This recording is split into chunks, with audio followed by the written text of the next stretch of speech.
Good evening, everyone. Welcome to the Longview Chamber of Commerce Candidate Forum, hosted in partnership with the Longview News Journal and the Longview Kilgore Cable TV.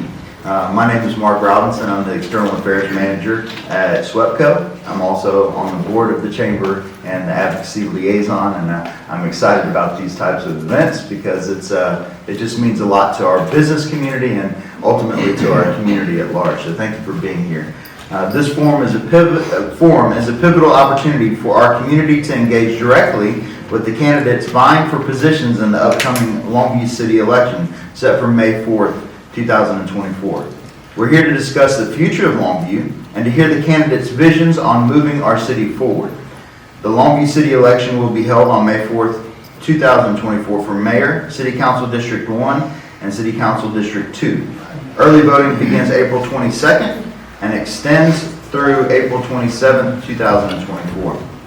We're also excited to announce that this forum is being live streamed on the Longview News Journal Facebook page and will be broadcasted on Longview Kilgore Cable TV with the recording available on Channel 26 starting Thursday, February 22nd. We also want to mention that today kicks off early voting for the upcoming Democratic and Republican primary elections. We have provided sample ballots for both the Republicans and Democrats. The primary is to narrow down their choices to one candidate in each party.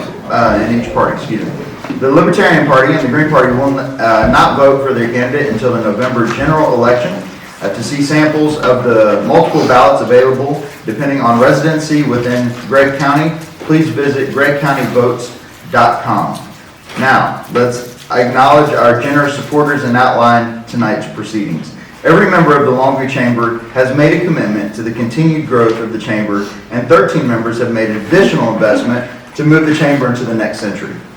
These companies support the Chamber significantly above and beyond their membership investment. Please join me in thanking Aon Coil, Bagley Tractor, Kentera Networks, Copeland Insurance Group, Eastman Chemical, Texas Operations, Eastman Credit Union, Longview Cable TV, Partner Industrial, Sparklight, Starfish, Stemco, Texas Bank and Trust, and Veribank.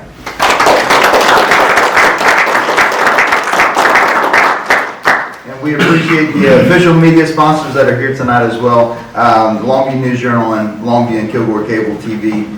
Thank you, because truly the strength, as some of our candidates were mentioning earlier, is there's a limited audience here. You're here but this goes so much broader than this room. Will be looked at thousands and thousands of times. So that's truly the strength. You're welcome. No pressure. Thanks for that. All right. The forum structure tonight, this evening's forum will be in 3 sessions. First, mayoral. Second round will be Council District 1, and third round will be Council District 2 forums. Each candidate has 2 minutes for opening, and closing remarks will be also 2 minutes. And you will have 2 minutes to answer each question. Candidates have been advised there will be no filibustering and that Randy may redirect them to address a question if there's a little bit more there to be had. The mayoral candidate forum, we would like to start with the mayoral candidate forum. So let me introduce our candidates this year. First on our list is Tim Carpenter, and he is our first candidate, and our second is Kristen Ishihara. And let's give them a round of applause.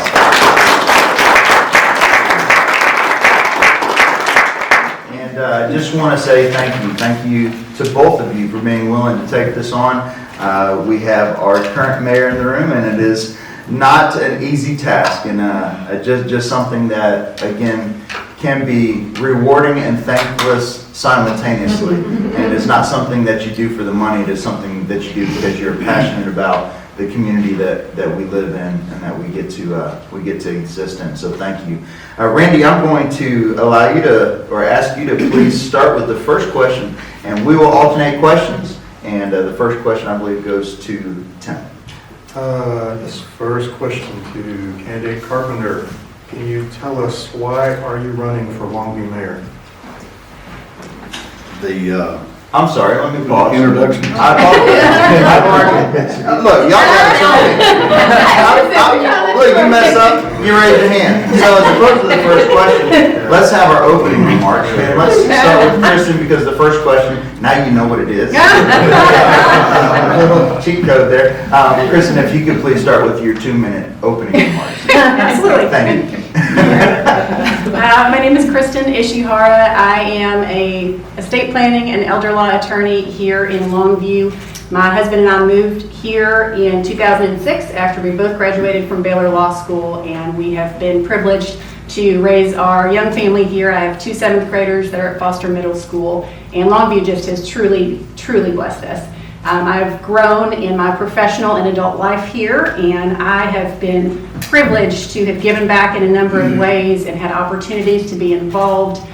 Just specifically, things that are near and dear to my heart include the Junior League, the Zontic Club, East Texas CASA. I co-founded the East Texas Alzheimer's Alliance that provides local resources. I co-founded Longview Paws that supports our shelter. I'm involved in a number of ways, and I think that has given me such a direct look at the residents of Longview. And man, they are great. We are great people living here that are invested in our community and just want to do good by each other. I've had the honor of serving as a District 4 council person from 2014 until 2023. And being able to serve in that role was truly an honor. I learned a lot about the importance of a local official and our job to our residents. And it's number one, being caring and responsive.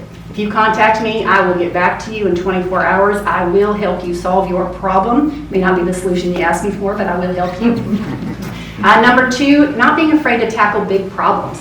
Longview has amazing things, 30 seconds left, but we have big problems, and our elected officials can't be scared to tackle those head on. I give you short examples of the Fireman Pension Fund. I was not scared of tackling that problem, and funding the new police department, I was not scared of funding that problem. Been integrally involved in both of those things. And number 3, the vision comes from you guys. It is not my vision, it is not my job to tell you what I think is best in Longview. It is my job to know you and what your vision is and make it happen. So I ask for your vote on May 4th. Thank you so much. Thank you, Kristen. Aaron Carpenter, same opening remarks. Thank you. Thank you to the Chamber, Longview News Journal, for hosting the event. Mark, Randy, Kelly, I mean, there's a lot to doing this, believe it or not. My name is Temple Carpenter. I go by Tim as most circles, and I want to be your mayor. I love Longview and I love her people. I'm a 3rd generation resident of our town, and I was raised here. I have a servant heart. My faith, my family, and my friends will always be important to me. I serve as the lay leader at the Gregton Global Methodist Church and co-chair of the leadership board. I still retain my credentials as a certified lay minister within the Methodist Church. My object will be able to do our best to listen to the concerns of the citizens of Longview, as well as our 930 city employees. I believe that listening is how we move forward. My platform will be one of pro-business, pro-development for our city. Streets and drainage are part of that. We simply must foster an attitude as a city that will encourage business to develop and to expand within our city limits. So in closing, thank you for making out today, and remember, it's your voice, it's your choice, as we shape Longview's future together on May 4th. Thank you. Thank you. All right, Randy, now, just in case we forgot what the question is, could you please repeat it? All right, we're at deja vu here. Okay, so first question, candidate Carpenter, can you tell us why are you running for Longview mayor? The fundamental reason that I'm running is because I'm approaching it from a servant heart, a servant way of thinking, but that ties in directly with being pro-business, pro-development. And I really think that that's a big piece of this integral part of how we're going to move the city forward. We have done some really remarkable things over the years in terms of bringing companies to our town, but we've got a scenario right now, for those of you who may or may not know it, that we simply don't have any place to put them. So a lot of these people that we're attracting to our town are living in the surrounding communities. We've been working on a few ideas, and there again, that'll be a situation where that's gonna have to be addressed as a big thing moving forward. Basically, I'm about people. I love people. I've been around people, and I love this town, and I want to continue to serve her. Thank you. Thank you. Great. Same question for candidate Ishihara. Thank you. I am running to be mayor of Longview because I don't believe that my work here is done yet. I am proud of the work that I accomplished on city council during those 9 years. I had the privilege of serving with other amazing elected officials that were there for the right reason, and we got a lot accomplished. There's simply more to do. As you know, serving in the chamber and your role here, some things are a bit of a slow roll. There was a particular problem brought to me, the intersection of Delia and Page at that New Hallsville Elementary School. If you live in that area, you know what I'm talking about. That was one of the very first issues brought to me in 2013. We knew it was a problem, didn't have an answer. That answer has been solved through a private-public partnership shortly after I left council, but it took 9 years. I mean, some things just take a long time in accomplishing because all the actors are large and there's a lot to get done. So I'm running for mayor because I do not believe my work and service here in Longview is done yet. I believe that it is critical that we have the right people in position and we have the right plan moving forward. I was very involved in the comprehensive plan, and after that was approved in 2015, I served as the liaison to that committee. I ultimately brought forth from that committee a recommendation to the council that we put out the 2018 $104 million bond package that was overwhelmingly approved by the voters. It covered public safety with our new police department and improved fire stations. It included infrastructure and solved many of our transportation issues, and it included quality of life. That is putting the right people with the right plan to move Longview forward. The comprehensive plan is currently undergoing a refresh. That is an opportunity for our residents to tell us what they want to see. We put that together, have all sorts of eyes on it, and come back to the voters and say, here's our plan moving forward. But it's critical that we put the right people and the right plan in place, and I'm just not done serving Longview yet. Thank you both for those answers. Next question. What interaction have you established with community leaders, elected officials, and city department heads, and how do you maintain and build those relationships in the future? Kristen Ishihara, this is your question. Thank you. I love this question. This is Leadership 101. Investing in people is relationships, love, and time, and it takes those things. I love the people that I get to serve with. You forge a relationship when you work together to accomplish a goal, and that includes council relationships, that includes City of Longview admin relationships, that includes development head relationships, that includes frontline customer service with the City of Longview relationships. And I love investing in individuals, building relationships, and working together to solve problems. I would say that that is something that I have just put time into and enjoy doing. It's important to me that those relationships are built because that is how we accomplish things together. One thing that I have a personal focus on is just the customer service aspect. As a small business owner, I have only 5 employees. If you are trying to retain me for services, which you're welcome to do as an estate planning and elder law attorney, I need you to understand when you call my firm that who you meet is going to greet you as family. They're going to answer the phone, they will smile, they will treat you with respect and with love, and you will get that all the way through till the end of our services. And it's that level of service that it is my desire to see the city implement. We have amazing people working for the City of Longview. We know that everybody can always get better. So customer service, treatment of individuals, and building those relationships, I think, is just the most critical piece of what we can do as a leader, investing in each other and moving our city forward. Thank you so much. Same question, Tim Carpenter. Repeat the question, The please. question is, what interaction have you established with community leaders, elected officials, and city department heads? How do you maintain and build those relationships going into the future? The question that really comes to mind is comes back to the way that our government is structured. We, as a council, city manager form of government, the majority of those interactions are designed for us to be more in direct line with the city manager. The city manager has allowed, in a lot of cases, for us to be on a first name basis with the department heads. And as I've been out with the department heads and out in the city, it's really amazing what you can find out when you're talking with those people and report back to the particular department heads. I think that that it's really important that everybody in city governments and county government and as well as state government, that everybody has to understand where their lane is. Case in point, as a lot of you know, we catch a lot of flack and phone calls about Gomer Road. There again, that's a state issue. That's not a city council issue. So we have to keep that rapport with the people. And as Mr. Howard said, we have some very good people, but we also have some very, very large customer service issues within the city. And that's going to have to be an ongoing work through and come along beside and not necessarily pounce upon those people, but the people that are employed by the city have to understand that we as stewards of the tax money have to keep that service level to our constituents. And whether they like it or not, we have to function in that method. Thank you. Thank you. Great. Next question, we'll start with, excuse me, candidate Carpenter. What do you believe is the top issue facing Longview, and how would you address it?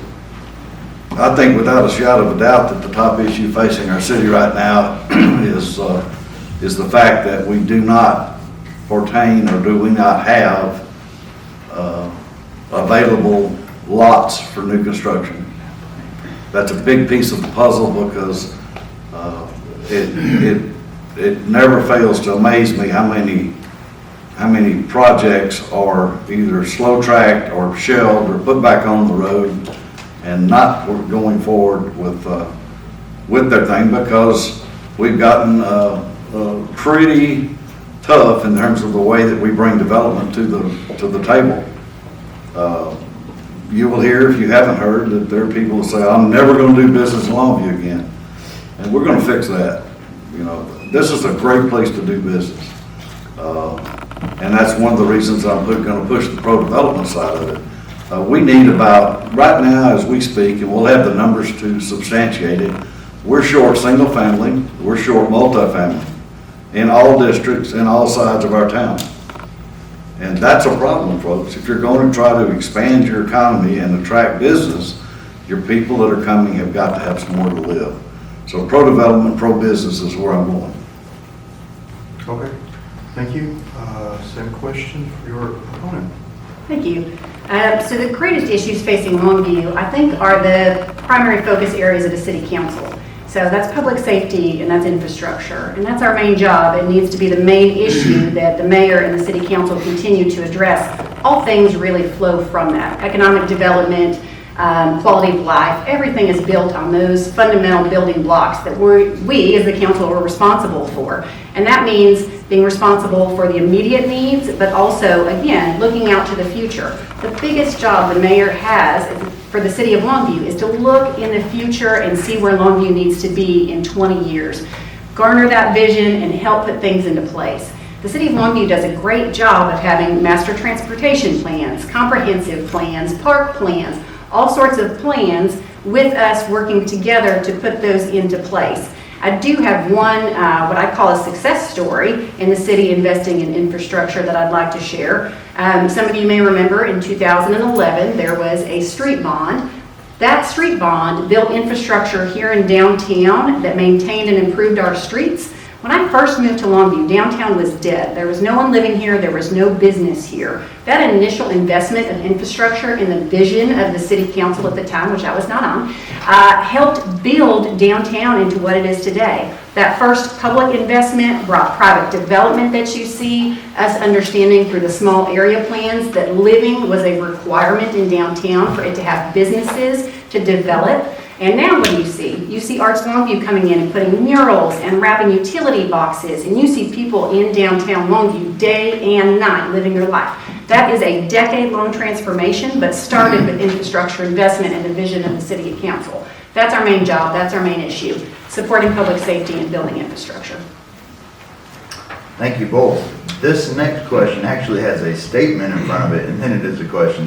The Chamber's top strategic priorities are workforce development, transportation, infrastructure, which includes cable, internet, roads, water, and electricity, redevelopment, free market, energy, and economic development. And I'm sure you memorize those as I said that.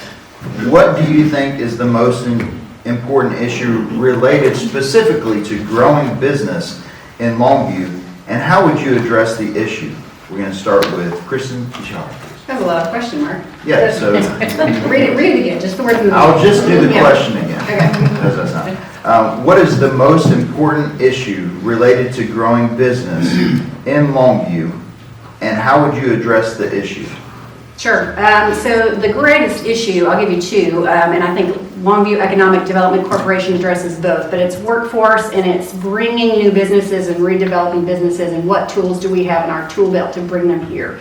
So LECO is funded by a 1/4-cent sales tax that the voters approved in Longview decades ago. They have about an $8 million budget. Half of that goes to tax incentives to bring business to Longview, new business to Longview, like the Gap. The Gap received abatements through property abatements that LECO put together, so the city, the county, and the ISDs participated to bring the Gap here that brought 1,200 jobs, $124 million, $140 million in capital investment, and a $28 million net gain to the city of Longview through sales tax. Those are the kind of things that will change the trajectory of our city by focusing on bringing those things here. So the answer to the question is making sure we have a ready workforce. LECO has a position dedicated to this. We were the first community in Texas to be work ready named. We continue to provide work keys testing. We brought the East Texas Manufacturing Academy through a Longview Chamber intercity idea back here to East Texas. That now puts our manufacturing employers in touch with schools so they can train and develop a workforce to go directly into the system, because employers will not come if we do not have the workforce. But we also have to do a good job redeveloping and attracting business. The other great project I wanted to mention here is the petroleum building. You guys remember that one, right? We had gone through code development. It was a safety problem, a blight of downtown. No one knew what to do with that building. It had asbestos. It was going to cost millions to tear it down. Through a creative opportunity called a 380 agreement, the city of Longview worked with the developer. Now there's people living in a redeveloped petroleum building, living downtown and supporting downtown. Amazing tools. The city and LECO have them, and we can use them. Thank you, Tim. I'm going to ask you to allow me to ask that question again as well. Would you kindly? Our top strategic priorities: workforce development, transportation, infrastructure, and those include cable, internet, roads, water, and electricity, as well as redevelopment, free market, energy, and economic development. What do you think is the most important issue relating to growing business in Longview, and how would you address that issue? It's ironic that all 6 of those are interconnected, and without one you need the other, and without other one you need the other one. I would just go back to, I really believe that we've got to pick up the pace on the infrastructure piece, and both with development, cable, optics, all of these changes are coming. The technology is changing faster than we can make a move, and that also indirectly affects redevelopment, and it affects workforce development, because there's a lot of people needing to be trained to go into the fiber optic workplace. Transportation, without it, you have no distribution. And without any distribution, you don't need any transportation. The redevelopment piece is a big piece too, because we've got property, especially on the west side, that is screaming for people to come and invest in, and put plants in, and machinery, and people. So that part goes back into the thing, and everybody should know, if they don't already know it, that we're still energy dependent in East Texas. They are a big, big piece of our total community. And so, as I said, Mark, you basically have to have all 6 of them tied together to move the whole thing forward. You can't pick one and hope. Thank you. Thank you. Candidate Carpenter, we will start with you with the next question. Lidco has said that both of its business parks are basically full and the city has a lack of land for new development. How can the city overcome that problem to attract new projects here? Excellent question. And we're back to Ledco, and we're back to what we've really kind of been talking about is redevelopment. I don't think that it's a hidden secret that anybody doesn't know that the city limits in certain parts of Longview are going to have to expand. In conversations with Ledco, I have been told that they are landlocked from a standpoint of being able to attract organizations who would love to come to our town, but they require 300 acres. And we don't have any pieces of property that are 300 contingent acres together.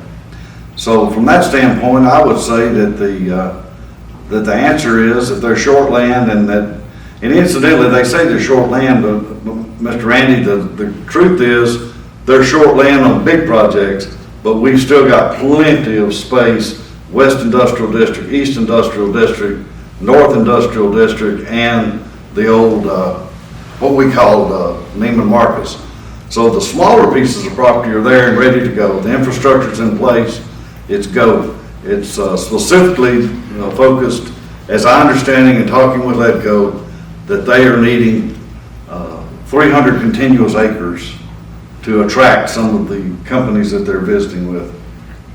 And it can be done. It's just a matter, it's going to take a concerted effort of all the parties to sit down and say, okay, how do we get there? We get the realtors together, we get the community together, and we say, okay, here's what we think. Thanks. Okay. Thank you, candidate Carpenter. Same question for your opponent. I am going to ask you to read it again, Okay, sorry. absolutely.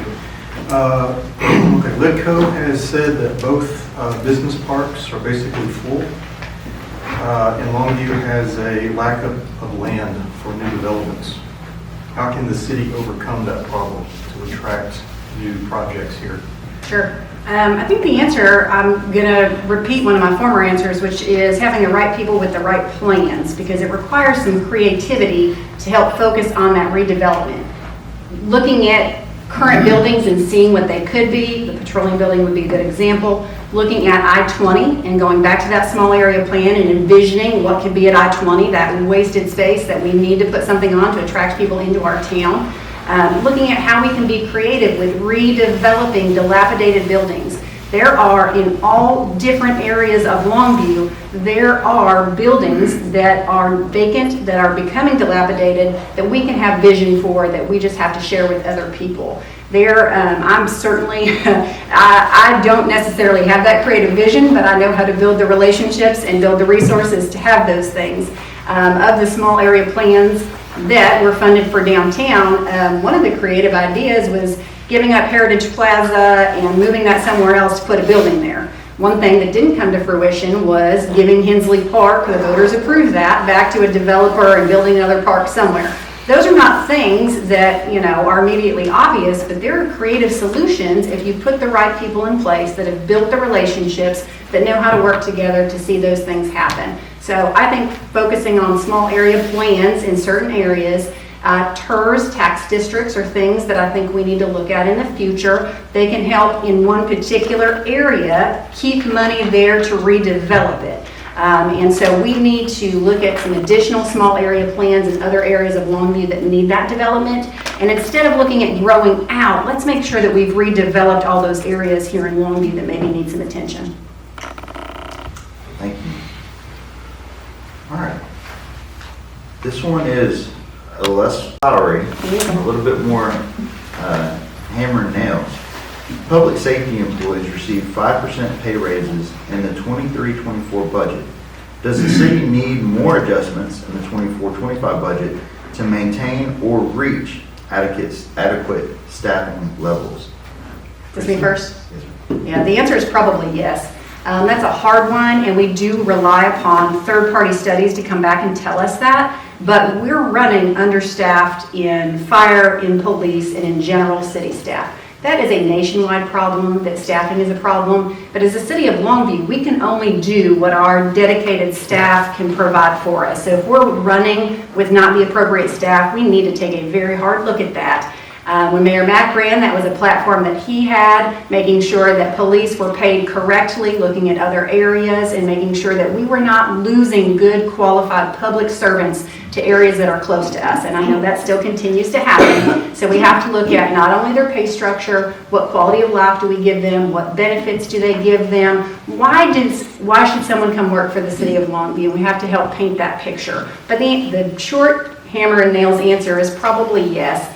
A mistake that I know has pre-existed is if we don't continue to annually give cost of living raises, we fall behind our competitors, and then we have to make a big jump to make it up. And I know since I've been on council, we've repaired that, and we make annual cost of living adjustments to try and keep pace, because at the end of the day, the city of Longview will operate as well as those employees that we have. I don't work for the city of Longview. I work for the voters of Longview, and I put the city manager, or as mayor, I would put the city manager in place that manages those employees, but they have to be good people with a heart of service as well. So we need to pay those people well, to give them good benefits, and expect the best from them because we are willing to treat them as though they are the best. Thank you, Tim. Would you like me to repeat the question? Please. Sorry, I didn't mean to shake my pen. Public safety employees receive 5% pay raises in the 23-24 budget. Does the city need more adjustments in the 24-25 budget to maintain or reach adequate staffing level? Thank you, Mark. The answer is not probably. The answer is definitely. Everything that we fought as the council to get proposed and get to both our safety and public safety employees and to our city public works departments people, we've done a remarkable job in getting it there, but there's only one small problem, folks, and it's happened to everybody in this room, myself included. Everything we gave them has been swallowed by inflation. So we're still, as we speak right now, if you take the study she's referring to, they factor the inflation back on, we're upside down before we start this next budget cycle. So the answer is yes, we definitely have to deal with that, and we're going to have to deal with it to keep the key people that we need to maintain our level of public safety, which is job one, and to maintain the infrastructure and the public works as our citizens expect.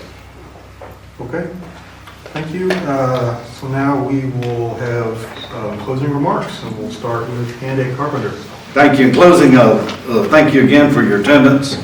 I look forward to the opportunity to be represented to lead our city. It would be my honor and my true wish to serve as your mayor. I approach the honor with humility and will do the very best for our city. I look forward to bringing forth these issues that are important to you as we work for you, the citizens of our great city. I appreciate again the Chamber, the Longview News Journal, as well as Mark, Randy, and Kelly for all that you did to make this happen. Thank you, and God bless you, and have a safe trip home. All right, thank you. And now your opponent. Thank you. Thank you guys very much for attending. Appreciate it. I would humbly ask for your support in the mayoral election, which is happening May 4th. The city of Longview is so important to me, and I truly love the residents that are here. If I don't know you, I want to hear from you. I want to know what your issues are, and I want to help you solve them. That was my true privilege serving on city council, to be able to take someone with an issue, connect them with a person that had a problem, and it is really cool to hear back from those people now who I helped with a pothole that say, hey, great, we're so glad to see you're running for mayor. But what do I hope to accomplish as mayor? I will continue to be the biggest supporter of Longview Police and Fire and our employees because they are our biggest asset. I want to thank the Professional Firefighters Association for their endorsement. I have enjoyed helping support police and fire all through my service on city council. I will continue to focus on infrastructure because I believe that is the building block on how we grow this community. I will continue to support and work with LECO and focus on economic development to bring those employers that will truly allow us to grow and reach the next level for Longview. I also want to get to know and help support the vision of each and every resident that we have. So as I said before, it is not my vision for Longview that I want you to hear. It is I want you to hear that I want to get to know you. I want to know your vision for Longview, and I want to work together to make that happen. So I would appreciate your support and your vote. Thank you so much for being here tonight, and thank you guys for having us.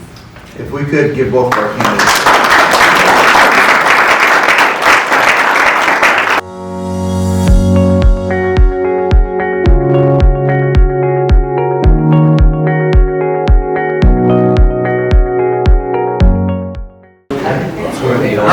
go ahead and start a few minutes early because it does seem like everyone is back in their seats and ready to go. So thank you again. Welcome back. We will now begin the Council District 1 candidate forum. We will operate under the same rules that we did for the mayoral forum. Please help me welcome the candidates from District 1. We have Arthur Carter here with us, candidate for Council District 1. Jim Kogar, also a candidate for Council District 1. And unfortunately, we have a candidate that could not be with us tonight, Derek Conley. He had to be away on business travel and could not join us this evening. But please join me in welcoming our candidates this evening.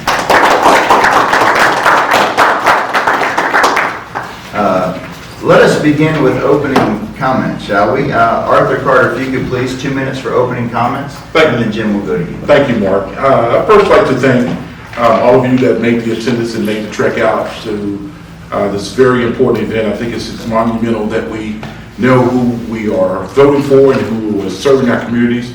I feel this position is really more active. It's more outdoors versus indoors. So I thank you all for making the trek. I want to thank the chamber. And of course, my top priority for this particular meeting will be just to kind of share my heart with you guys and introduce myself to you. I'm actually a Pine Tree resident and live in the Longview area. I'm probably one of the newest residents in the room. I've not had a 30 or 40 year experience here in Longview. I've only been here for a year and a half. But in that year and a half, I've learned a lot about how the city operates, and I'm pretty impressed on how unified the city can become. And looking back as far as 3 years ago in previous events, looking at all the things that have happened in the city, inspires me with the initiative to know that I can be a part of that success and that growth as well. And that's what I intend to do, is be part of the solution, not part of the continual problems. A little bit why I'm deciding to run. Growing up, my mother served our community hospital. If you're familiar with the Dallas area, I grew up in the Dallas area. If you're familiar with Parkland Hospital, most of you have heard of Parkland. Very, very high impact, high hectic hospital with a lot of different conditions, a lot of different people that have a lot of different problems. But yet I watched my mother as a child grow up and serve these individuals as an LVN day in and day out, relentlessly, and still make it home in time to feed us and do homework and do chores and things of that nature. That's part of the service. My dad, 30 seconds, gotcha. My dad, who was a third grade educator, he only received a third grade education, but he taught himself to be a mechanic. And any of you know that anything about mechanic work, it's not the easiest work, but he was a self-taught mechanic. And one thing that was really impactful for me that allowed me to be part of an individual that wanted to serve is simply because I watched my mother and my father serve my community. So it's not just was something that I wanted to do, it's just was something that was instilled in me as a way of life. Thank you. Thank you. Jim, My turn? your turn. All right. I get asked this question quite a lot. How did you get to Longview? Those who know me are surprised that I ended up back in East Texas. I grew up in Dallas. And the answer is I turned left in Texarkana. And that's kind of actually how it happened. It just so happened that my sister and her family were living here. And I was coming down for a visit and liked it and decided to stay. And I haven't regretted that decision for a moment. I have fallen in love with Longview in East Texas. And I have lived around the world. 22 years in the United States Navy submarine service. I have lived from Hawaii to Scotland and points in between. And this is the best place I have ever been. The people are real. They care about their community. They care about each other. And I know because I have met them by mowing their yards for the first 20 years I was here. I started a lawn care business and it was me basically. And I met all these people and they'd come out and offer me iced tea or water and worried about whether I wasn't getting too hot or whatnot. And it was just terrific. And after I retired from that, I needed the desire to get back something to the community that I had been taking from them for like 20 years. So I became involved in some local organizations, made a lot of good friends in that way. My good friend, Mr. Moore, took me under his wing and kicked my butt a few times and told me I needed to do this, that, and the other thing. And I got on a few committees in the city, and I've enjoyed it ever since. And I'm looking forward to continuing that relationship for as long as you guys want me to. Thank you. All right. Okay, thank you. First question for candidate Carter. Can you tell us why are you running for the District 1 seat in the City Council? I understand there's pressing needs that are a big concern for the community. As I, go through the community and I visit businesses and I visit, frequent the shops, I hear some of the chatter as far as things that they wish that was better are in their community. Also things of how they don't have really interaction with the person that's responsible for helping them with these issues. I'm a people person. I've served in many different capacities on many different organizations as far as nonprofits, so I understand what it means to be heard. So therefore, I took the opportunity to be the people's voice and announce myself as someone that will speak for them if I had the opportunity. The city councilman is a perfect opportunity to do that because you have the voice of the people. You are the voice of the people. I advocate for individuals in my business, my professional life as a small business owner. I advocate for people with disabilities and all the things that come along with it as far as helping them in the employment space. So I understand what it is to serve people, and I understand what it takes to go through planning and projecting and putting the right people in place and putting the right things together to ensure that people have successful outcomes. So as a solution for my community, I just felt like, if there was an opportunity for me to be a voice for them, that I would take up the role and raise my hand and step up to the plate. And that got me to this point here. Okay, Thank you. thank you, sir. Same question, why am I here? I have asked myself that question, what am I doing here, many times. And the answer, quite simply, is I want to serve the city of Longview. I spent 22 years serving my country, and now I want to take that experience and that knowledge and bring it to Longview. I really fell in love with this place. And the entire 32 years I've been here, I've lived on the west side of town, with the exception of 2 years. Those don't count. And so I know the west side, I like the west side, and I know that it can do even better. Unfortunately, the left side is also the landlocked side. So we have to be a little inventive on what we're going to do about things, how we're going to improve, what we can change, what is good the way it is, what can be moved around and so forth. I think I'm good at that kind of stuff. When you have to learn how to pack your life in the submarines for 6 months, you get to learn pretty good about figuring out what goes where and how. And I want to bring that knowledge to the city. Thank you. Thank you both. Next question, what community, education, or professional experiences have helped prepare you to lead as a city council member? What interactions have you established with the city of Longview officials? And Jim, you're first. Thank you, sir. Well, I kind of object to the word lead. I think to be an effective city councilman, you have to be part of a team. And nobody knows teamwork like a United States Navy submariner or any military man. That's the first thing you learn. If you can't get along with your teammates, you might as well hang it up. I know how to work as a team. I know how to work with a team. I know how to lead a team. I know how to form teams. That's what I did for a long, long time. I want to do that for the city of Longview. What was the second part? The second part was what interactions have you established? I've had the good fortune of meeting a number of city people over my year. I've served in committees. I've been on the Walk of Honor Committee. I've been on the Historic Preservation Committee. I've been on the Public Transportation Advisory Committee, which I'm currently chairing, and met so many other people who care deeply about the city, both the city workers and staff and the citizens. So. Thank you. Same question. Would you like me to repeat? Yes, repeat the question, please. What community, education, or professional experiences have helped prepare you to lead as a city council member, and what interactions have you established with the city of Longview officials? First part of the question as far as establishing relationships. Because I'm the newest candidate and the newest person probably in Longview in this particular race, I've taken the time to meet currently with our city managers, to hear from them, to hear what our current initiatives are, where the city is going, how I can be effective as a potential councilman to help them move that mission forward. I have current meetings set for our current mayor to sit with him to also hear those issues and concerns, to put myself in a position where I can be a part of the growth and the moving forward of the city, not just be in a position, because I feel like position is part of what we do, but more so the actions that we possess and the things that we accomplish is more so important. This position is more about people, not really about place or appointment.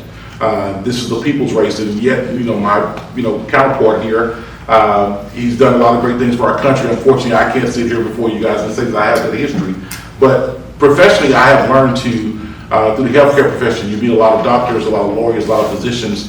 You meet a lot of just people in general that in all walks of life. Through service, you learn the need that people have, and you learn how to be that shoulder to cry on, to be that hand to hold, or to be just a voice of reasoning. So through my professional life, as far as in the healthcare, I believe that's how I've gotten the ability to learn how to serve, and I believe that is what's going to take me moving forward in this position to serve even in a bigger capacity. Because you do have a bigger level, you do have a bigger platform, you can speak for more people, and it's about change for me. It's about new, fresh, inventive things, and it's about the overall being part of that success in this community. Thank you. You're welcome. All right, thank you. This next question is for candidate Carter. We'll start with you, sir. So we're going to talk, excuse me, specifics on something. So the city of Longview is facing some questions on its aquatics facilities. The Longview Swim Center, which is at Pine Tree High School, needs renovations costing as much as $4 million. Should the city spend the money to keep that center, or should it invest millions more to build a new aquatics facility elsewhere? Thank you, Randy. Part of my profession was always looking for cost initiative savings.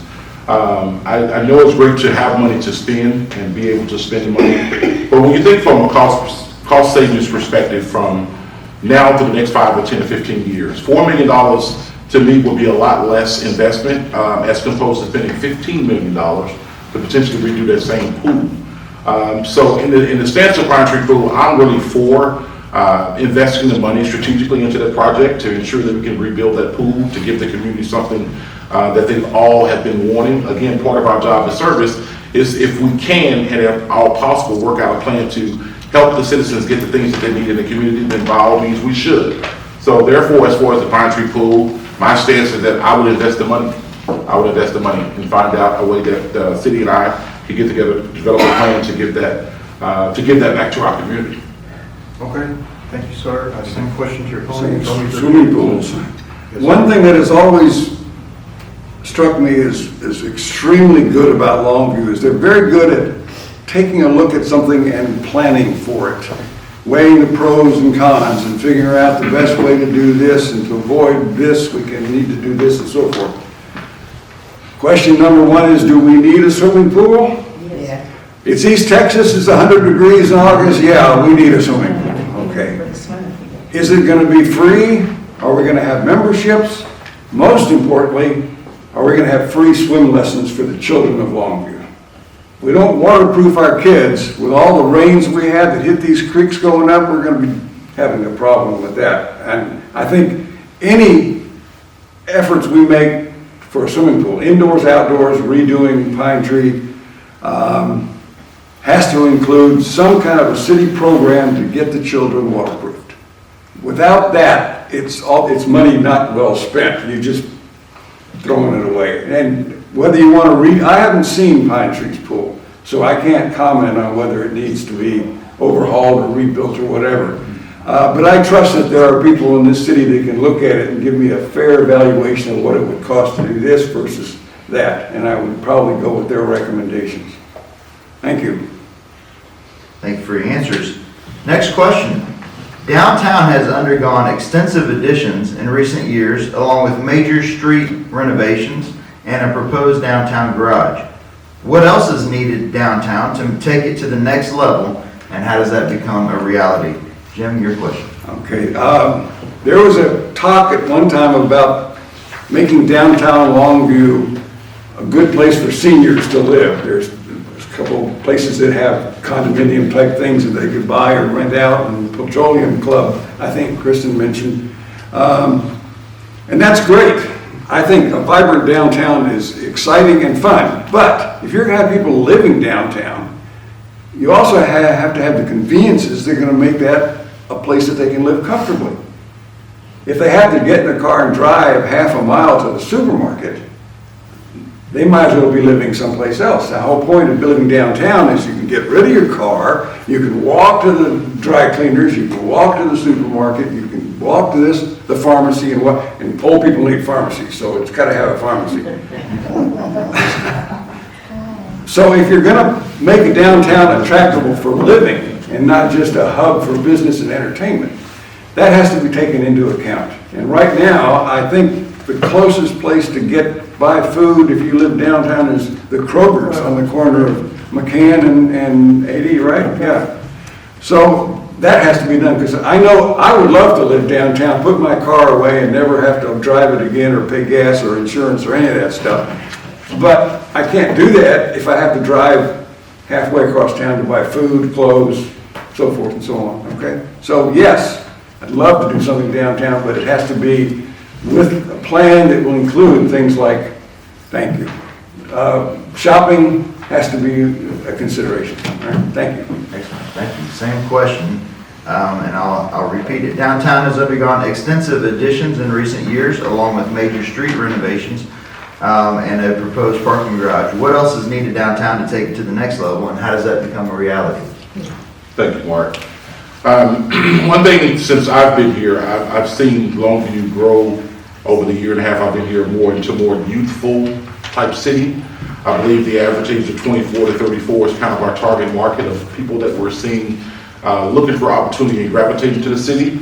To make it more attractive, I think that we have to look at these individuals and this population of people and figure out what services that they may require from here in the future to keep them in Longview. As we know, the more people are here, the more people that spend tax dollars here help our economic development, which helps with some of the initiatives outside as well as roads and streets and things like that as far as the city may require. I would like to see, a little bit more in the entertainment space. For me, coming from larger cities, I've seen downtown initiatives as far as living become phenomenal investments for a city because, again, people want to be in the heart of the city. So for me, that will be an entertainment district that I would definitely open for conversation as far as investing and looking at options that we can build and grow. But I think it first starts with the people. We have to find out from the population of people that will partake in this area and find out what their needs maybe are and strategically and collaboratively get together and figure out if there's a possibility that we can do these things. Being financially stewards of the taxpayers' dollars in those investments. But for me, I would like to see more gaming opportunities. Our city has a lot of kids and adults that are anywhere from 18 to 35, 36 that actually are gamers. I would like to see an opportunity where they can go to a place downtown and partake in video games and competitions and things of that nature to help stimulate their social activity in that way. We have plenty of bars, we have plenty of good upcoming restaurants, we have plenty of coffee shops. So I'm not sure if we need more coffee shops. But something eclectic, like we have an Andy's over near Good Shepherd. Maybe an ice cream parlor downtown. Something where there's friendly, fun, walking, that could be inducive to the family and really become a family attraction is what I'd like to see. Thank you. Sorry. Okay, thank you. The next question, we will start with Andy Carter. Excuse me. What is your vision for the development of Longview in the next 15 years? Thank you, Randy. Redevelopment is all about revitalizing the city and the neighborhoods and infrastructure, so it goes into a lot of that. We've made some great initiatives with, fire station rebuilds here, with fire departments rebuild.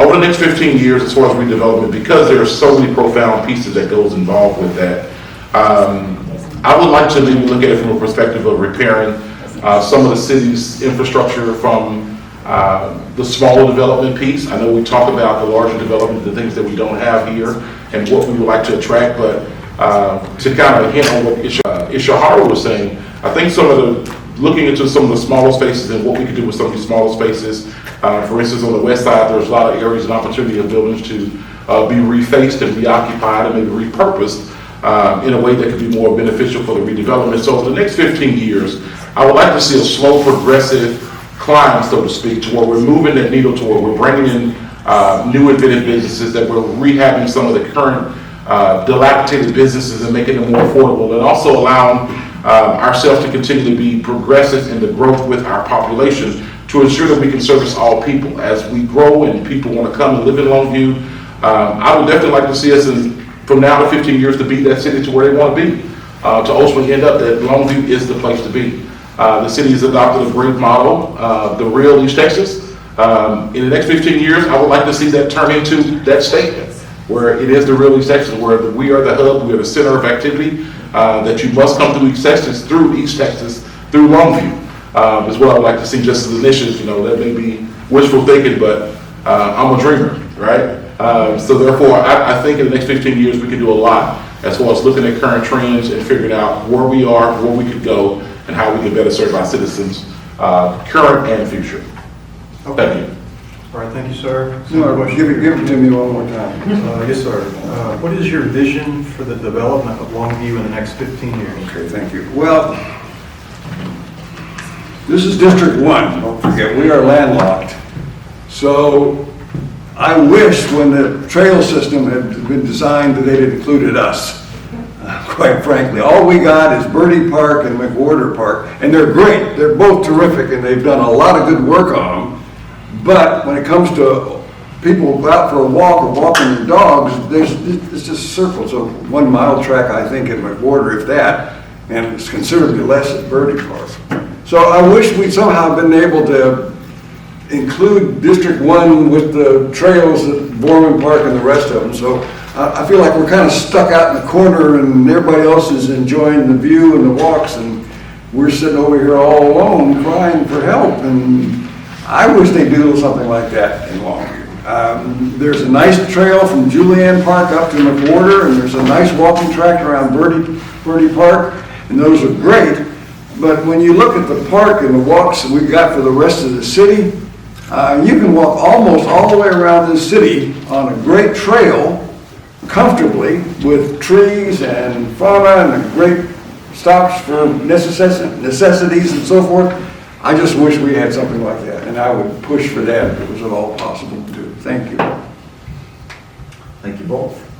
Next question. How do you build consensus around your point of view, and how will you approach other city council members with opposing views? Because I don't know if you're aware, but we don't always all agree. I did not know that. This is to me. Yes, you first, please. You do it the same way you build any team. You find out what it is about them that makes them want to be with you wherever you are, whether it's as a council member or a citizen, or what brought you to Longview, why are you here, why have you stayed so long, what is it you like to do, what's your favorite place to eat, where's your favorite place to drink. You connect with them that way, and that will tell you an awful lot about them, and from there it's really easy, because you simply say, yeah, I like that too. Let's meet up sometime for a beer. Let's have dinner together sometime. Something along those lines. It isn't hard to do if you make the effort to find out who it is you're talking to. So it's worked for me. So Thank you. Our same question. How do you build a consensus around your point of view, and how will you approach other city council members who have opposing views? Thank you, Mark. Constant communication, constant collaboration. These are pivotal parts in solving any problem. You have to have people involved, specifically all parties involved. Not saying that everybody's going to see eye to eye, we get it. But I believe if we can find common ground and a common cause that suits all of us in some way, I believe that every group or circle, regardless of who they are, can make a decision that a betterment for all of us moving forward. So for me, I'm a very big communicator. I like to talk through things. As a child, I grew up, my mother always told me a problem is only a problem until you find a solution. So if we sit with a problem, we will always have a problem. We can all fold our arms and turn our backs to each other and don't talk to each other. That's fine, but we will not be progressive and move forward. We have to be responsible as leaders of this city to make action. We have to be about action. We can't just talk the talk, we have to walk the walk.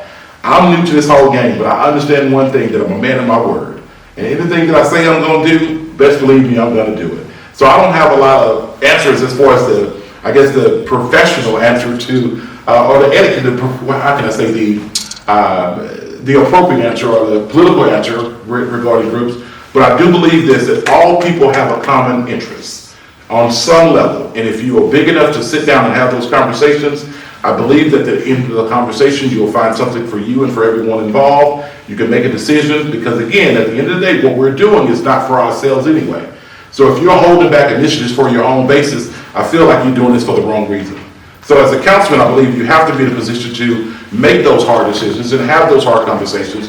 But at the end of the day, be a man of action and a man of decision to make sure that you represent your constituents, that you move things forward. At the end of the day, it's about moving forward. So that's my answer on that, Randy. Thank you. Okay. All right, thank you. Next question, we'll start with candidate Carter.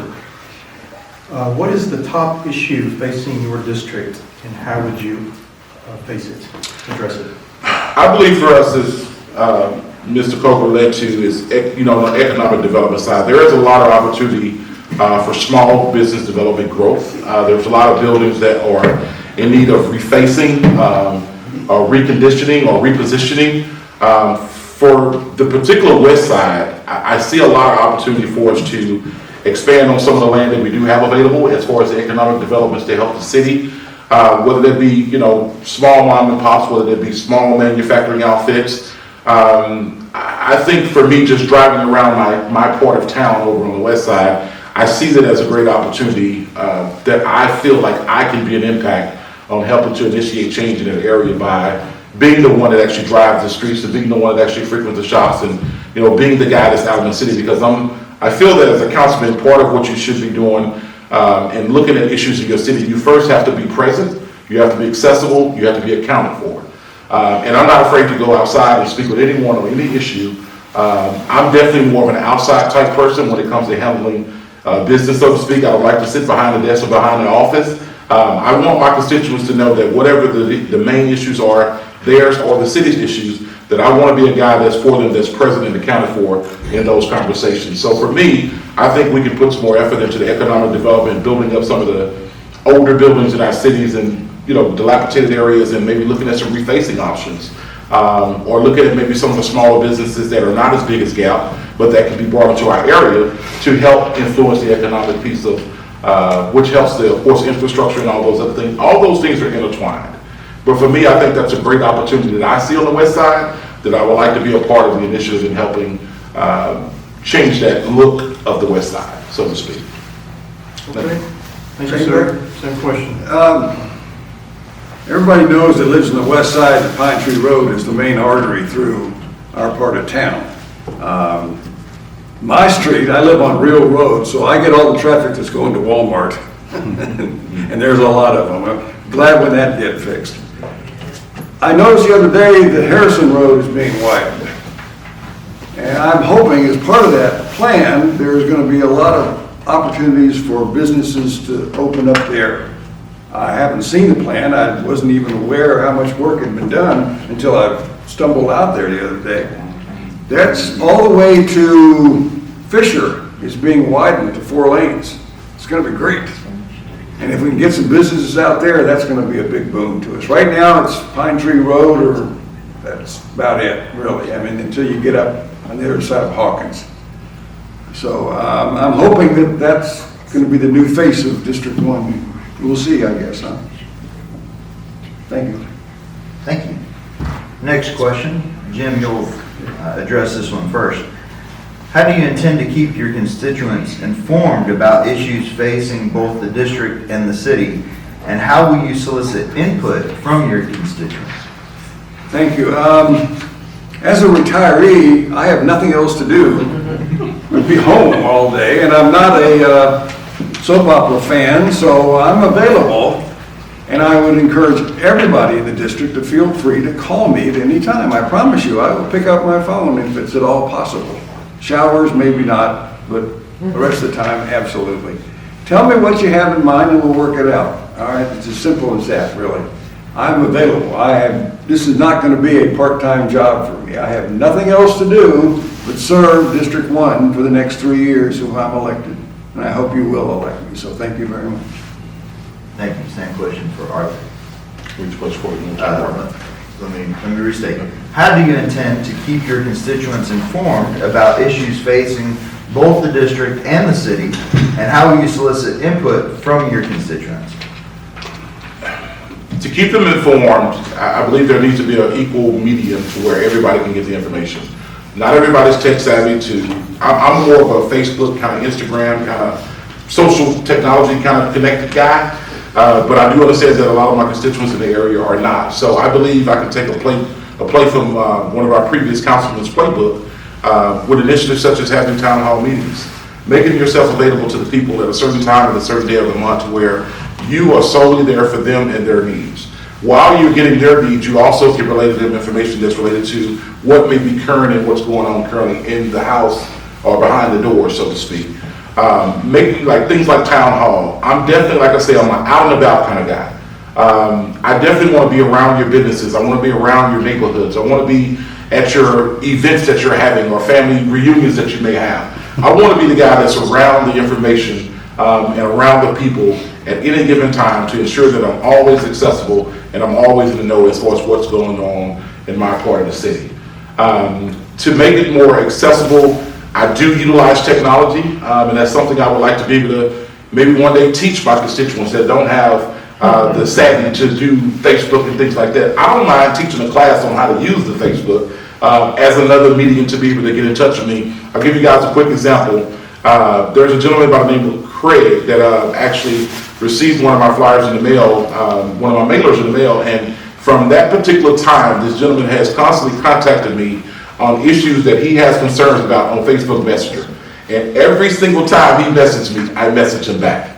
So I want to make myself accessible, and if there's any barriers that may cause communication not to flow freely, I want to be the guy to champion against breaking those barriers to ensure that that's not the issue with anything that's not community. Communication will not be one of those issues if I'm elected as your councilman.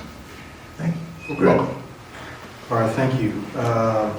Next question, we will start with candidate Carter. Can you talk about your intended campaign strategy for the election? New vision, new direction, forward thinking. You know, my strategy is my campaign to be new and innovative. Look at current things and see how we can make them better. You know, if there are things that we can't initially make an impact on, look at maybe creativity. You know, looking at the creativity aspect of things. I'm a very creative kind of guy. You know, growing up as, you know, a poor kid, I mean, you learn how to make something out of nothing, right? So it's just an innate ability that's built within me that I know how to make change when change is not available. You know, they say, you know, don't make a mountain out of a molehill, but in some cases, I feel like for me, the drive that I have and the passion that I have for people after serving people for multiple decades, almost 20 years, I feel like I'm the perfect person to be involved with the people, to be the voice of the people, as I call myself. I feel like the change will happen through being forward-thinking, being progressive, always looking at options that may not be available, having those hard conversations, meeting with those people that all parties involved. You know, one of the things I believe in any transformation, you have to have all parties involved. Communication, keeping communication open, and just being accessible to the people that I'm responsible to, not being sort of in my ivory tower, so to speak. I want to be the guy that's in the streets and in the neighborhood that's accessible to my people and make sure that they have access to me.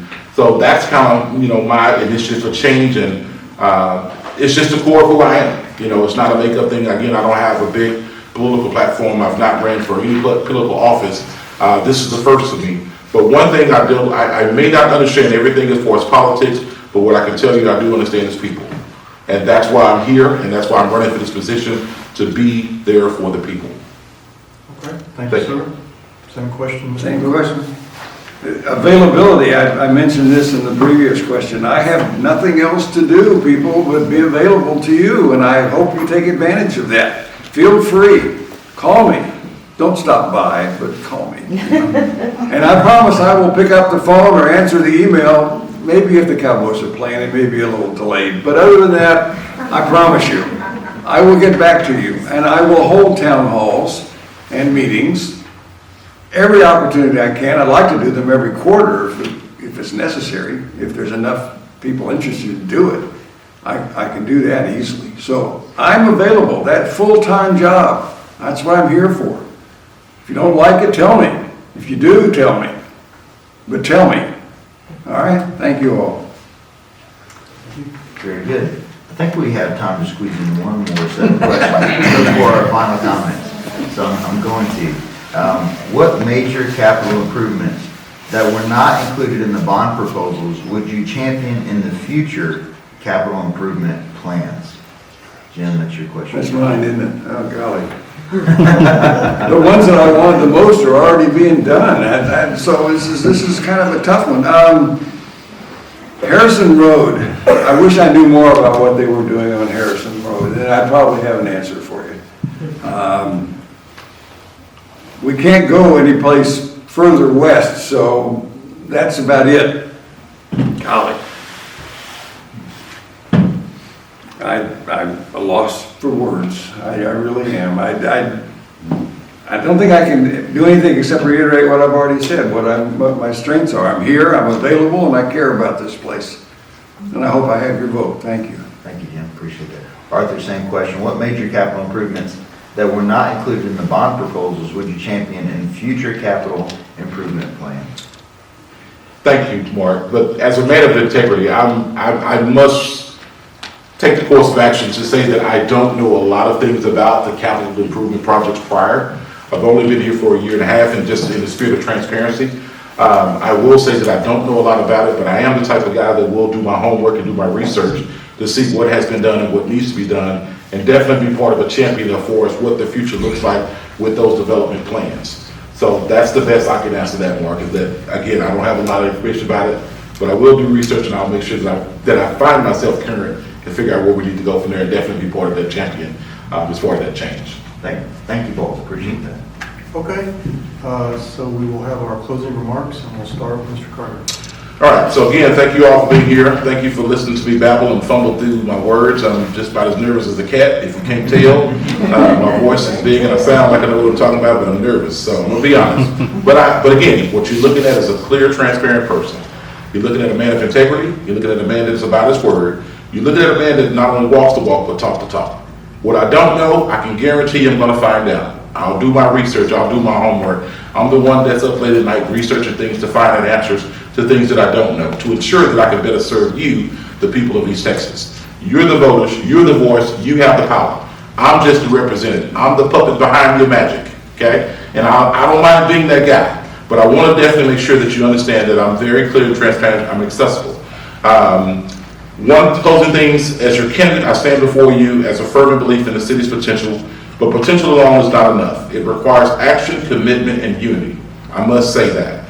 Now is the time for us to rally together to harness our collective strengths and determine to drive real change in our community. We can't afford to wait for progress to happen passively. We must actively pursue it. And this is what this race is about. Being of action, making a decision, using your voice, using your vote to ensure that you get what you want. Because as you vote for me, I become a servant for you. And serving leadership is what I understand. I may not understand all the politics and all the bond election projects, but I can tell you one thing I do understand, as I stated earlier. I do understand serving people. And as your councilman, I will definitely make good on that promise by being in your community and being at your events and being an ear for you, being accessible, being the guy that you can count on day and night. I don't have restrictions of reserve, right? I don't have small children. My youngest child is 23 years old.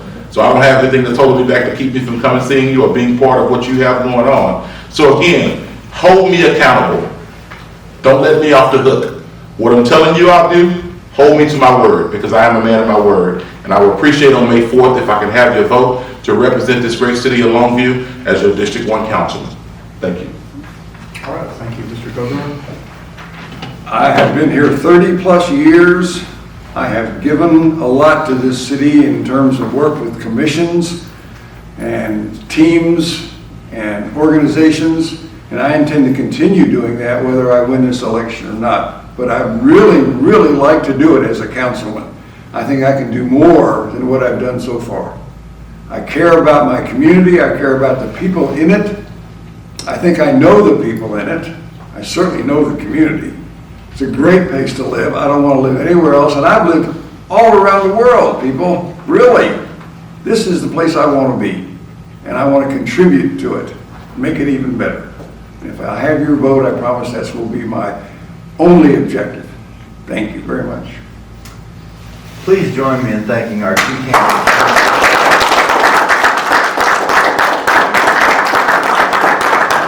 We'll take about 5 minutes to reset for our District 2 candidate and our final forum of the evening.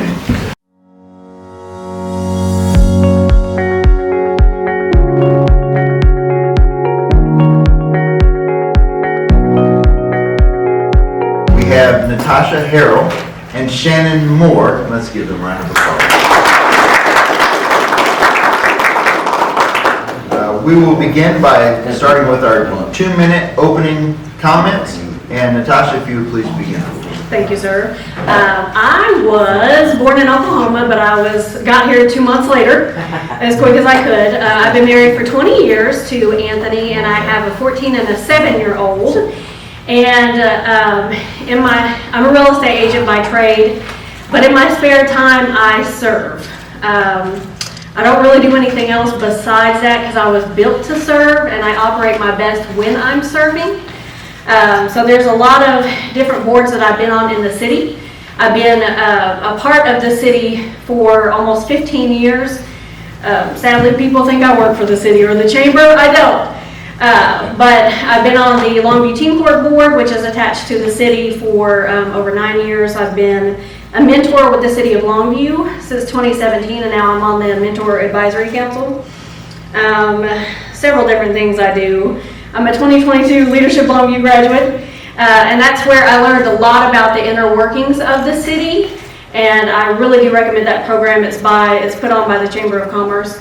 So in all my serving in the city, the next natural step was to be on city council, because there's only so much I can do as a community member.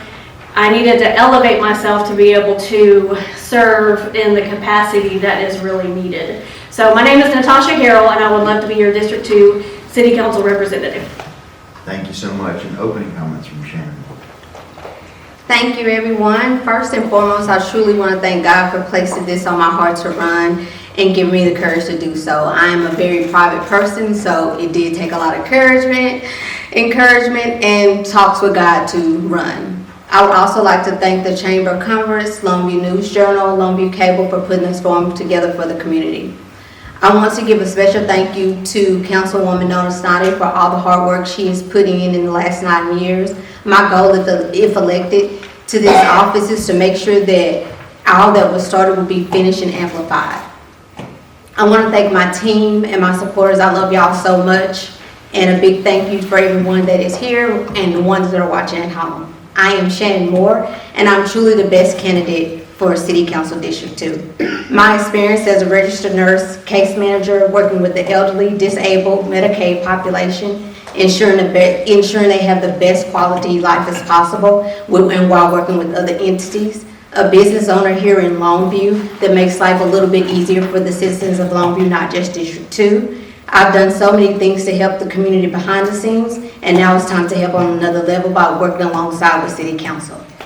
But I've also been on the other side of that fence, the struggling college student, the person trying to make ends meet and having to use every hidden source and resource here in Longview, the person on housing, searching for all the programs just to get through college. I was that mom trying to make sure that our children got the best education possible in one of the poorest areas in Longview.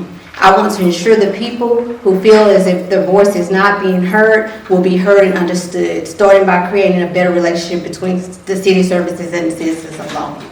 So I would love to be your city district council. Thank you. Okay, thank you. We will start with Candy Hill. Can you tell us why you are running for District 2 on the City Council? I alluded to why I was running in my opening, but I've served in so many different capacities in the city and in organizations tied to the city that the next natural step is to serve on the City Council, because it is kind of hard to get my neighbor that has a broken drainage pipe and now has a sinkhole in her yard and is traveling to the neighbor's yard, to just call as a community member and try to get things fixed. So it's much better to be able to have be in an elevated position to represent all of my district. And that's not just certain individuals, but it's everybody, because I believe that everybody deserves a voice at a seat at the table, and it doesn't matter who it is. I also think that the mentality needs to change for certain parts of the city, whether it be internally or externally, that there's a lot of places in the city that gets looked over. And I think that everybody does deserve a voice.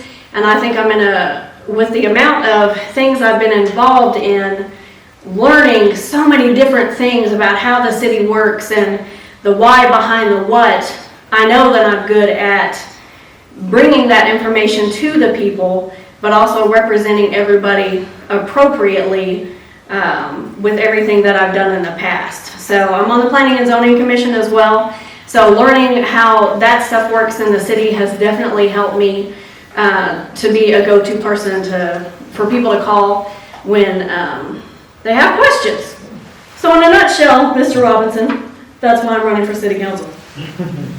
All right, thank you. Same question for candidate 1. I'm running for city council to truly be an advocate for District 2. I think about it all the time because I've been through so much, and I've been on the system in many of city services or whatever, and it's time for someone to be on there that understands it from the inside and the outside. And so for me to better help the people of District 2, I think it's better for me to be on the city council. I've been helping people behind the scenes for 20 plus years as a nurse and just as an advocate in any avenue, and so it's just time for me to do it at a different level. Thank you both, very good. What community, education, or professional experiences have helped prepare you to lead as a city council member? And what interactions have you already established with the city of Longview, the current officials? We're going to start with Natasha on that. Oh, sorry, okay. no, Oh, it was okay. Shannon. I apologize. Shannon, Will you that's your repeat question. the question? Yes, I can. What community, education, or professional experiences have helped prepare you to lead as a city council member? And what interactions have you already established with the current city of Longview officials?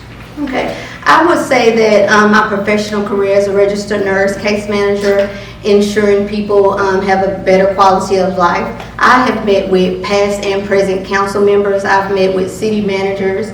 So I'm well established to see where we've been, where we're going, and where we need to be. Thank you so much. Natasha, same question. So community, educational, and professional experiences and interactions with current city officials, right? Fantastic. Okay. I'm also on the Longview Housing Authority's Family Self-Sufficiency Board. I'm nosy by nature, and I want to know how things work. And it's not just learning how they work, but learning enough to be able to pass it on, to bring it to the education to the people. So in my professional and community involvement, I've been involved with so many different things in the city, with different school events and junior achievement too. I've been a junior achievement volunteer for over 9 years, and that has definitely helped me break something down that's complicated, which is financial education, into something that's simple enough for high schoolers to learn and to understand, and I translate that to my community members too. Because so often, we don't understand what is really going on. I feel like there's never enough communication in the city as to why things are being done. And I really enjoy bringing that information to the community, because I will go to, if there's information at a meeting, I will go to it because I want to know what's going on so I can help somebody else in the city too. I went to the mental health summit that Globe put on a couple weeks ago, and people asked me, well, why are you here? Well, I need to know what's going on and to be able to learn the deficiencies in our system locally all the way up to the state level. It's trying to figure out how to help people in every single area. And from being nosy, I've gained a lot of different relationships with so many different departments in the city that I know who to call to get answers from. Okay. Thank you. So this will be for candidate Harold. So what is the top issue facing District 2, and how would you address it? Goodness, there's more than one top issue, I think, but we do have a lot of vacant buildings. We also have problems with housing in general. I would love to be able to expand the SLIP program, which is the South Longview Incentive Program. It's a good program, but the $2,500 that goes towards individuals that are recipients of that program with the single-family new construction is not enough. I think it needs to at least be doubled, but that is a good program. A lot of people don't know about it though, but it incentivizes people contractors to build new construction in South Longview. There's also some facade improvement grants that not a whole lot of people know about, but there are different ways that we can help our district be able to elevate. But we also have to realize that those buildings are somebody's property, and the city can't be like, hey, you're not taking care of this, I'm going to take it away. So we have to have open communication to work with our residents to let them know what's available to them, to see how we can help them improve things business-wise and residential-wise too. So one of the biggest problems is communication, and it's a mentality shift internally in the city that everybody deserves help. It's not just certain parts of the city. Okay, thank you. Same question for your opponent. Can you repeat the question, please? Yes, ma'am. Excuse me. What is the top issue facing District 2, and how would you address it? I think the top issue right now facing District 2 is the constant watching everything redevelop around District 2 and not come on into Southside on down High Street. You know, we watch things get redeveloped and we're still waiting. You know, it's still vacant, the empty buildings. And I think the other part of it that I think that would help with that is the lack of communication. The city of Longview right now, we rely heavily on the internet to get the message out, but it's not getting the message out to the people. And we have to figure out a way to go back to the old school, whether we go back to the churches, whether we go to the barbershops, whether we go to the pharmacies, the grocery stores where people are at all the time instead of relying on the internet, because I don't even like going on the internet at this point. And so I think we need to get back to that. And once we start listening to the community, maybe we can understand better as what we need and the top priority. Thank you very much. All right, so you've heard some of those questions before. We're going to get into some fertile ground here, all right? Did you support the city's $104 million bond issue? If yes, why? If no, why not? And candidate one, please. I did support the bond issue because for me, anything that is going to better the city of Longview is always a good thing for me. And I just, in the bond issue, I just really hope that we, like I said, continue to come on into South Longview, because we constantly, again, I'll say again, we're watching the development around us and not coming into the inner part of Longview. Thank you. Same question to you. Yes. Oh yes, I most certainly supported it as well. There are some things that the city can do with tax money, and there are some things we can't do. And so when we're short, we do have to call for bonds. I do agree that everything that we do, especially that is equitable in District 2, is much needed. In the 2018 bond, we did get quite a bit of funds, but we were so far behind, I feel, that yes, it was great, but there's still so much more that we could do. So anything that would improve our quality of life in District 2, I'm for. Thank you. Okay, thank you. Next question, we'll start with candidate Errol. Do you believe in the use of incentives to help local businesses expand and to attract new businesses to our city? I most certainly do. I think the big corporations get all the good tax incentives. We don't have tax incentives or as much for the medium and small businesses. And the medium and small businesses are the ones that normally stay in the district. They employ family members. I really would love to see and to work with the city to be able to bring tax incentives to the smaller businesses. I think you have to have, I want to say 10 to 20 employees and a certain dollar amount of revenue before you even get a 20% tax incentive, whereas the bigger corporations get a whole lot more. So yes, we do need that, because the little people need to be supported as well. Okay, thank you. Same question to... Will you repeat the question? Yes, ma'am. Excuse me. Do you believe in the use of incentives to help local businesses expand and to attract new businesses to our city? Yes, I definitely do. As a small business owner of a business that is beneficial to Longview, I would definitely agree that we do need incentives to keep those businesses here. And I also believe in not only just the businesses that are here, but incentives for the people who want to start businesses here in Longview. That is a big thing. In Longview, we are a city that we take care of our own, basically. And a lot of people have small business ideas. They're working out of their home right now, and they could expand more and bring more businesses to our community if we did have incentives for them. Thank you both. All right, the chamber does a ton of advocacy work, and as the advocacy liaison, I'm going to sneak this question in. Is it important as an elected official at the city level to travel to Austin and Washington, D.C. on behalf of Longview and the East Texas region? And I believe, Shannon, that's your question. Yes, definitely as an elected official, I think it is our responsibility because we need to be at Austin, because if there's grants or anything that we can bring back to our city to help our city develop, then that's where we need to be at. So yes, definitely. Same question. No, I agree as well, because there's nothing better than partnering with different cities that they might operate differently, but they might have a different mindset that we haven't thought about yet.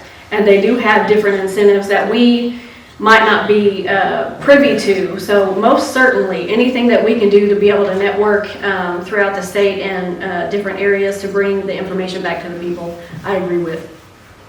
What a great time to plug the inner city trip that the Longview Chamber takes every day. Thank you for your answer.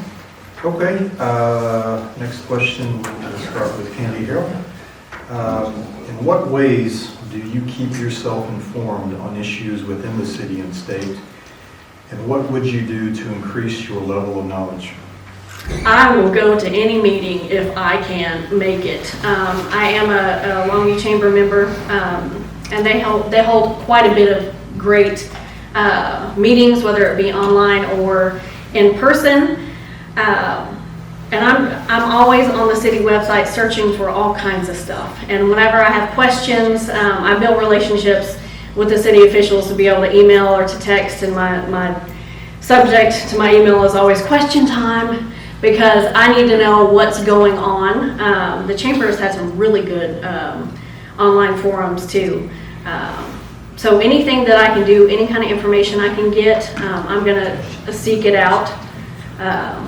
And it's a constant for me. I don't have any games on my phone. I don't watch a whole lot of TV. I'm always thinking about stuff and trying to figure out how things work. And that's what I will continue to do, because my nosiness works to everybody's benefit. Okay, thank you. Same question for your opponent. Can you repeat it? Yes, sir. Okay. In what ways do you keep yourself informed on issues within the city and state? And what would you do to increase your level of knowledge? I would say the things that I do is I'm a researcher. I look up everything. If I have a question about anything, I'm going to find out why, when, how, and how it can be done here. And if I have to go to a seminar, I will. I believe that ignorance is costly, and I like to know everything I need to know. Thank you. Last question here before we go to closing comments. Would you partner with key organizations utilizing their tools available for moving Longview forward? And what do you think some of those organizations are for a city council person? Shannon, that's your question first.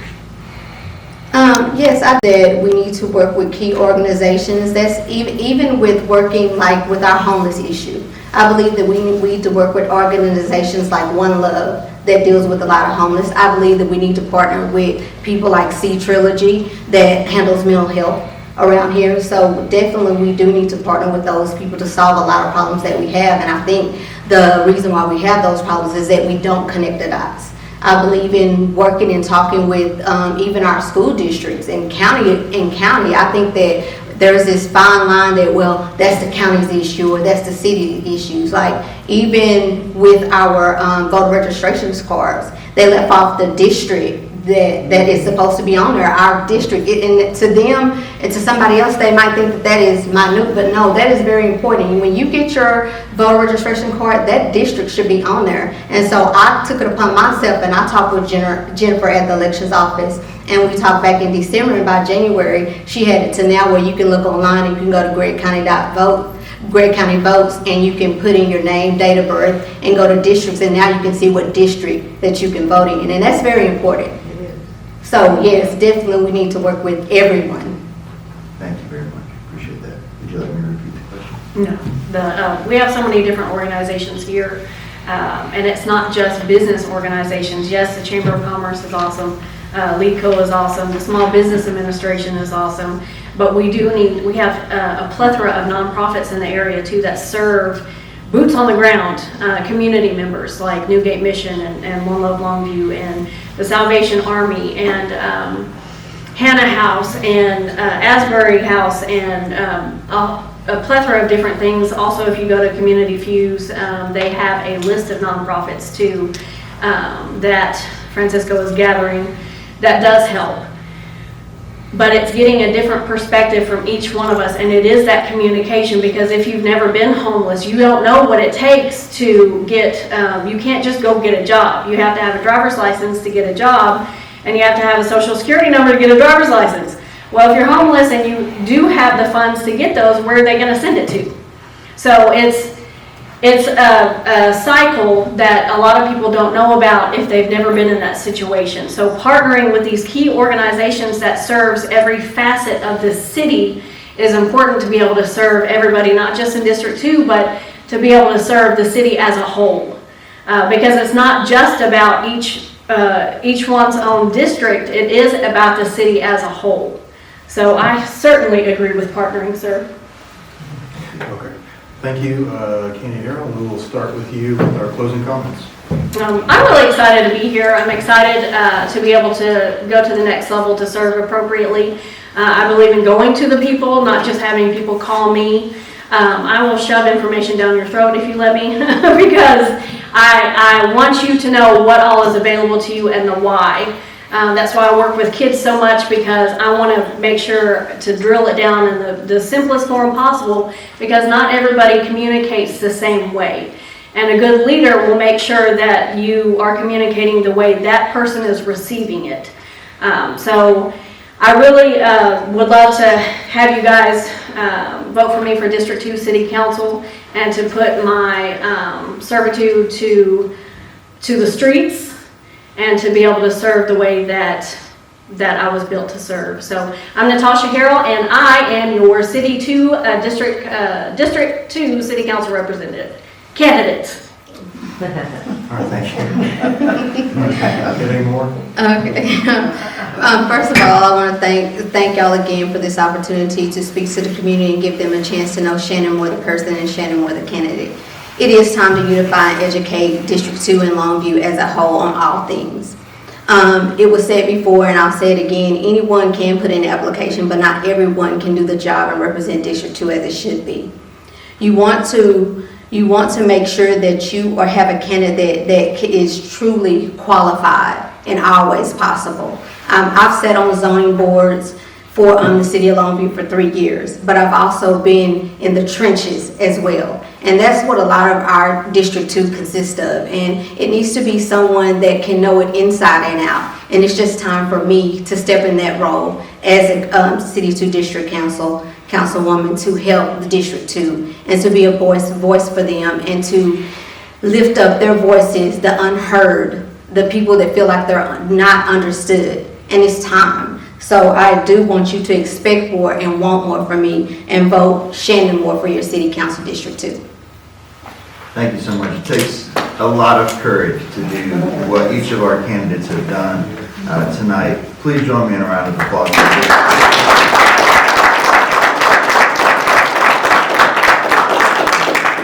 Some closing remarks. I want to thank you. Everybody that's in attendance that was supporting. I see folks that have served, continue to serve. I see folks that are just on the bench. They're coaching, they're cheering on, you're in the stands, and that just shows me that you're engaged as well. and that you care about what happens to this community. So thank you to everybody that came tonight. As we conclude tonight's forum, I want to extend my deepest thanks to all the candidates for their participation and to you, the audience, for your engaged citizenship. Remember, early voting for the March primary began today, so make sure to exercise your right to vote. A special thank you to the Longview Chamber of Commerce, Longview News Journal, and to Longview and Kilgore Cable TV for co-hosting this important event. I'd also like to say thank you very much to Randy Ferguson for helping me with the questions, and a great job in the preparation. Thank you for that. We hope tonight's discussion have equipped you with the knowledge to make an informed decision when you go to the poll and vote for your candidate. Thank you. God bless you. Have a good night.